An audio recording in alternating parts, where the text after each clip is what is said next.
Bismillahirrahmanirrahim. Assalamualaikum warahmatullahi wabarakatuh. Innal hamdalillah nahmaduhu wa nasta'inuhu wa nastaghfiruh wa na'udzu billahi min shururi anfusina wa min sayyiati a'malina. Man yahdihillahu fala mudilla lahu wa man yudlilhu fala hadiya lahu. أشهد أن لا إله إلا الله وحده لا شريك له وأن محمدا عبده ورسوله. اللهم صل وسلم على حبيبنا المصطفى المجتبى محمد بن عبد الله الأمين صلى الله عليه وسلم وعلى آله وأصحابه الطيبين والطاهرين ومن سن بسنته إلى يوم الدين. يا أيها الذين آمنوا اتقوا الله حق تقاته ولا تموتن إلا وأنتم مسلمون. وقال أيضا لقد كان لكم في رسول الله أسوة حسنة لمن كان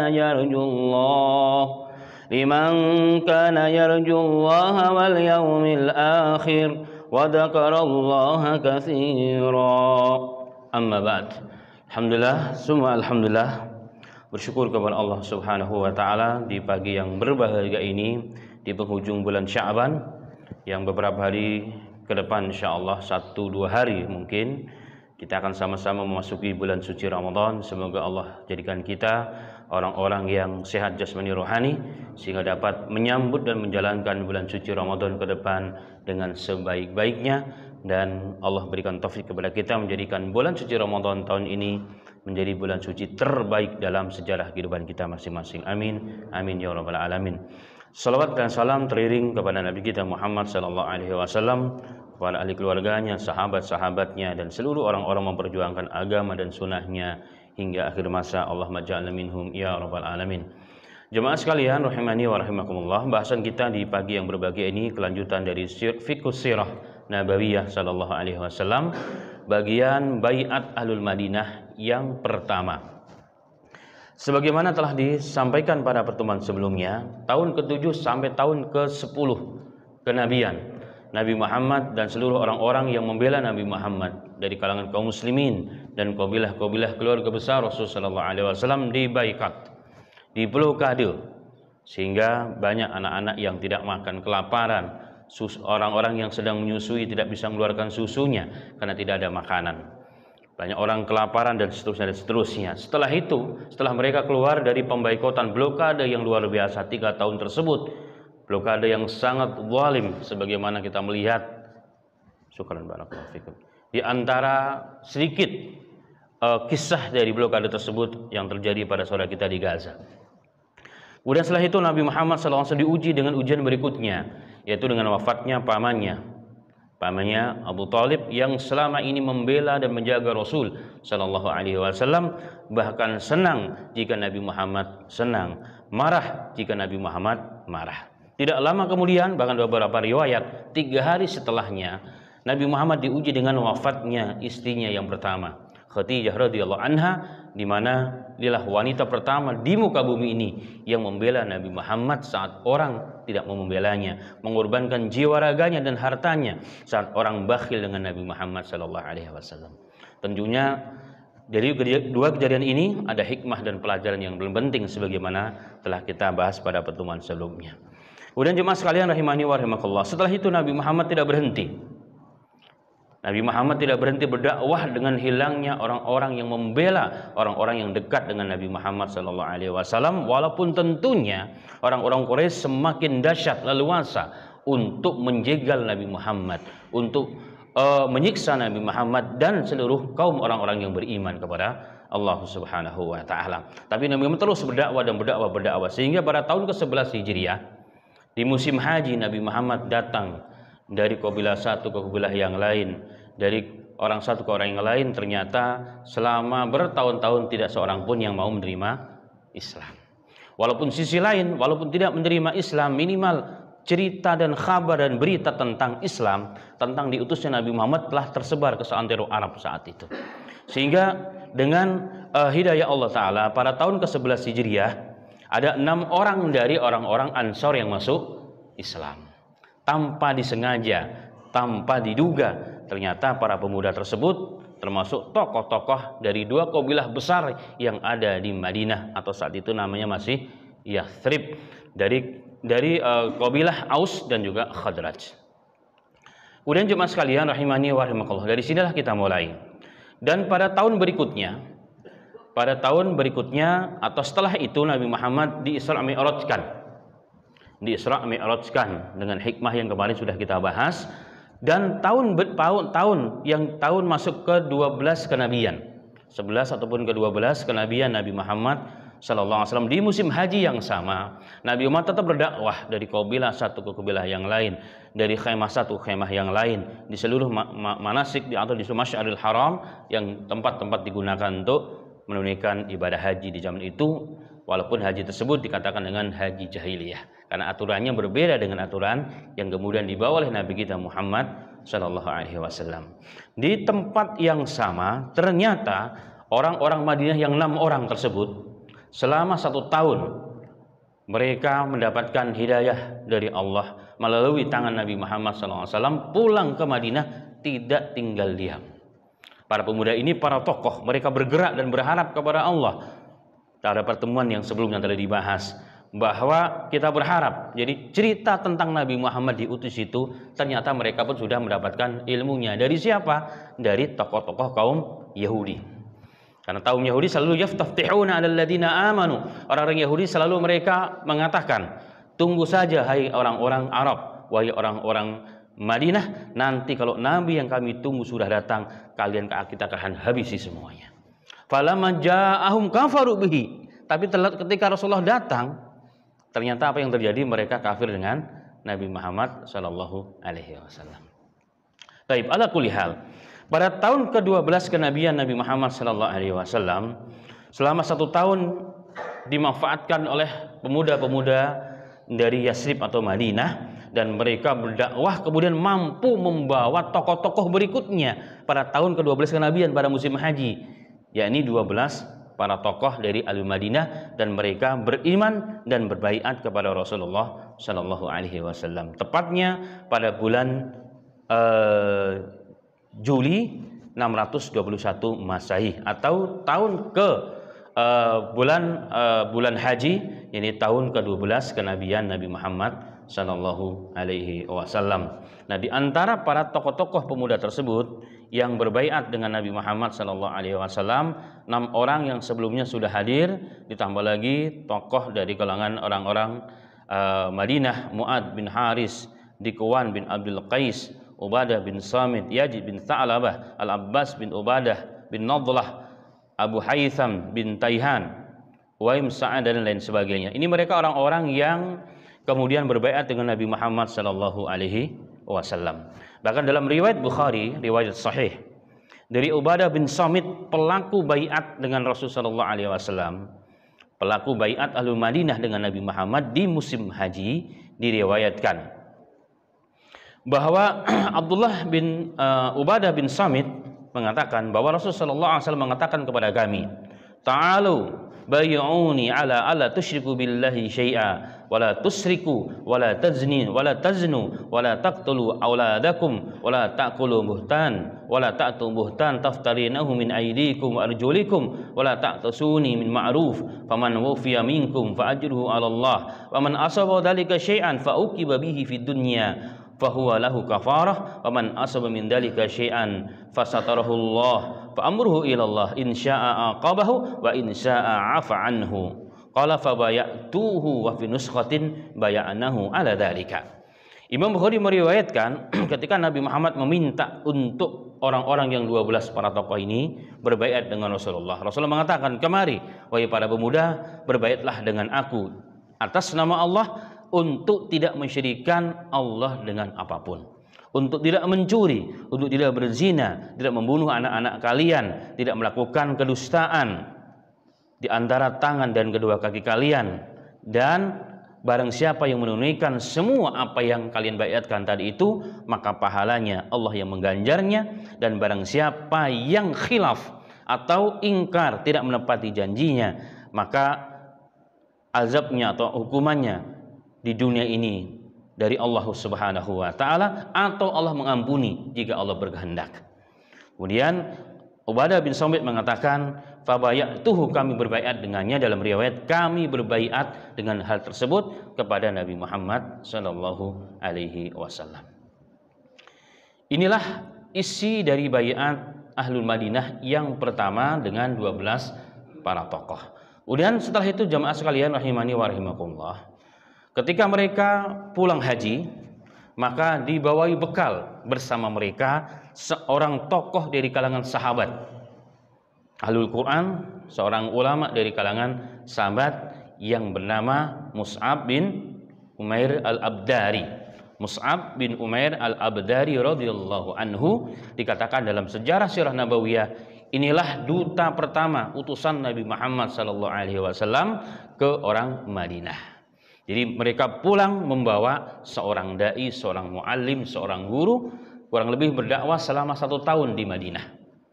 Itu yang disebutkan dengan Safirul Islam fil Madinah, duta Islam pertama yang diutus oleh Rasul sallallahu alaihi wasallam ke Madinah sebelum hijrah. Kemudian jemaah sekalian rahimani wa rahimakumullah, dalam kisah nabawiyah atau sirah nabawiyah menerangkan bagaimana kiprah Mus'ab bin Umair selama di Madinah. Beliau tinggal di rumah seorang tokoh, As'ad bin Zurarah, dan beberapa tokoh yang lainnya, di mana beliau berkeliling dari rumah ke rumah, dari tokoh satu ke tokoh yang lain, bahkan terkadang dari ladang ke ladang, dari tempat pekerjaan satu, dari tempat perkebunan kurma satu ke tempat perkebunan yang lain, didampingi dengan para tokoh, menyampaikan agama dengan cara yang bijak dan sangat hikmah. Ini Mus'ab bin Umair. Sehingga selama setahun jemaah sekalian, selama setahun maka tidak satu rumah pun di kota Madinah kecuali telah masuk Islam. Ini hebatnya Mus'ab bin Umair ya. Walaupun mungkin satu rumah belum semua masuk Islam saat itu, tapi di awal-awal selama setahun itu Mus'ab bin Umair mengajarkan Islam, membacakan Al-Quran, mengajarkan asas-asas dalam Islam, hal-hal yang sangat fundamental dalam Islam kepada Ahlul Madinah. Dan orang Madinah memang punya ciri khas dibandingkan dengan Ahlul Mekah, hati mereka lebih lembut. Lebih lembut.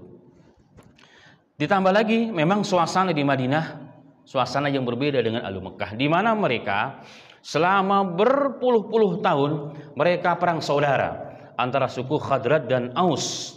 Dan di balik itu semua yang membuat rekayasa atau motor penggerak peperangan tersebut adalah orang-orang Yahudi yang tinggal di Madinah. Jadi sengaja memang diadu.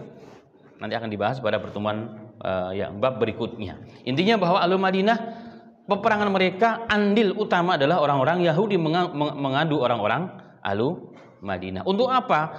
Agar orang-orang Yahudi dapat menguasai mereka, baik secara politik dan secara ekonomi dan seterusnya. Dan mereka memang bisnis senjata. Orang-orang dari zaman itu, orang-orang Yahudi memang memproduksi peralatan senjata, mereka tetap menjual ke pihak yang sana dan ke pihak yang satunya. Ala kulli hal, maka dengan datangnya Mus'ab bin Umair jemaah sekalian, Allah satukan hati-hati mereka, dan itulah yang mereka tunggu-tunggu. Allah satukan hati-hati mereka dengan nama Allah, dengan Islam, dan ini menyebabkan ketar-ketir ahlul Yahud zaman itu. Kemudian jemaah sekalian rahimani wa rahimakumullah,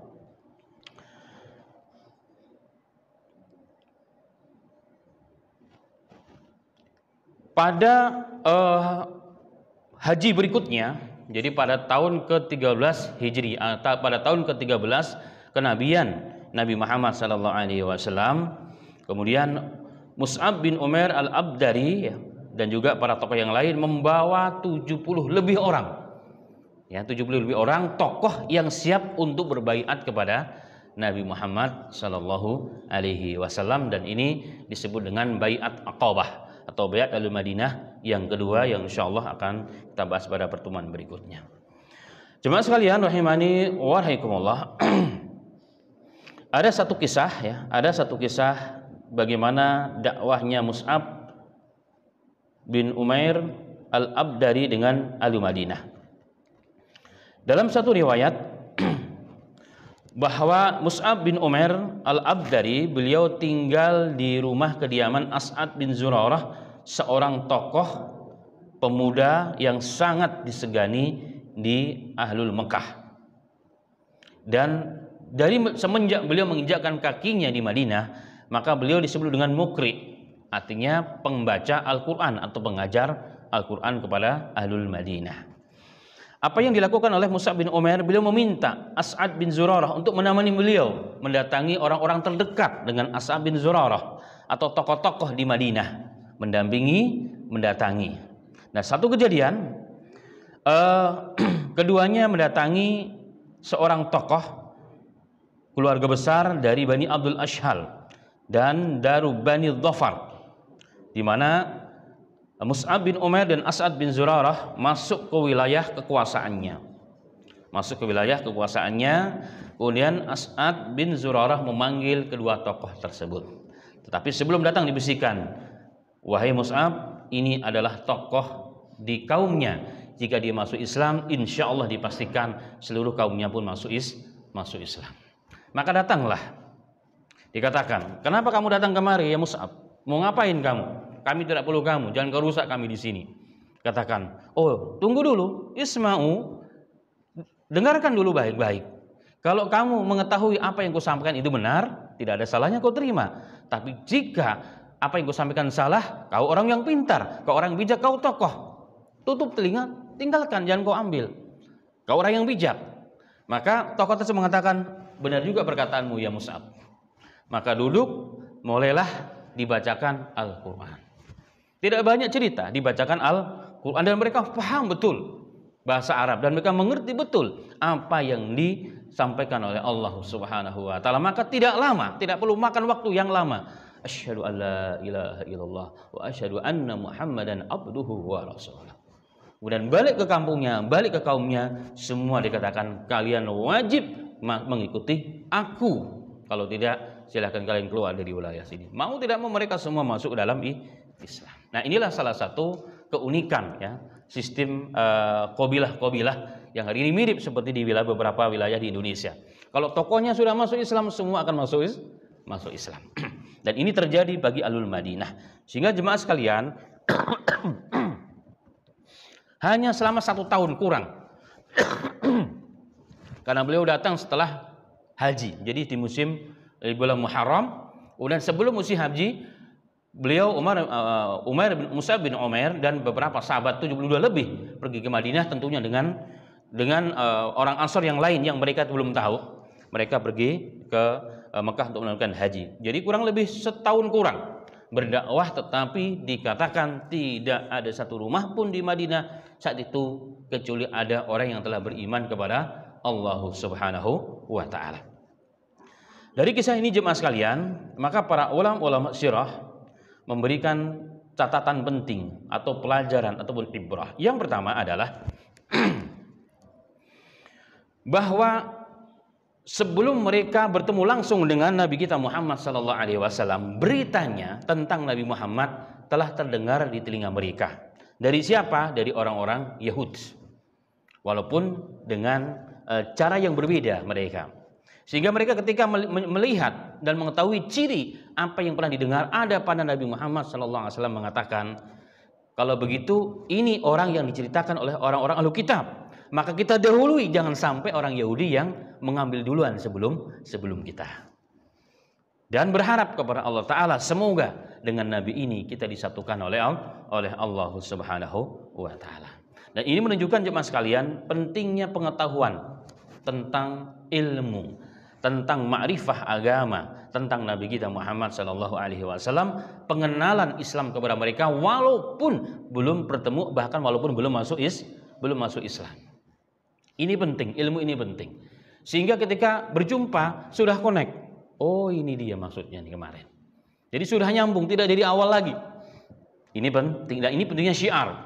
Pentingnya syiar Islam, ya, pentingnya syiar Islam dengan berbagai macam cara atau berbagai macam metode apapun, yang penting sampai Islam ini beritanya kepada umat manusia, sebagaimana sampai berita tentang Nabi Muhammad dari orang-orang Yahudi kepada telinga orang-orang Ansor. Ketika mereka bertemu dengan Nabi Muhammad langsung connect. Oh, ini dia orangnya. Persis sama dengan apa yang diceritakan mereka kepada kita.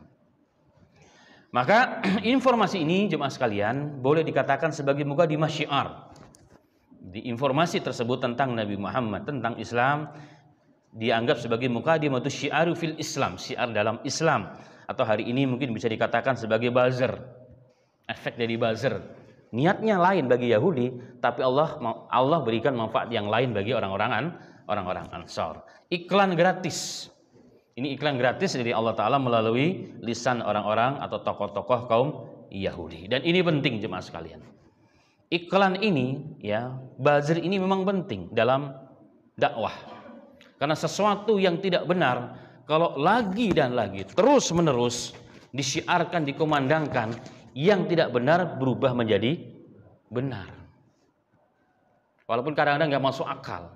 Jadi itu menjadi tren, menjadi trending. Jadi kalau perkara yang tidak baik pun diiklankan terus, apalagi menggunakan buzzer hari ini, menggunakan teknologi penyiaran yang luar biasa, itu menjadi seakan-akan benar. Apalagi kalau memang benar. Karena itulah kita semua sesungguhnya adalah buzzer agama Allah dalam arti yang positif.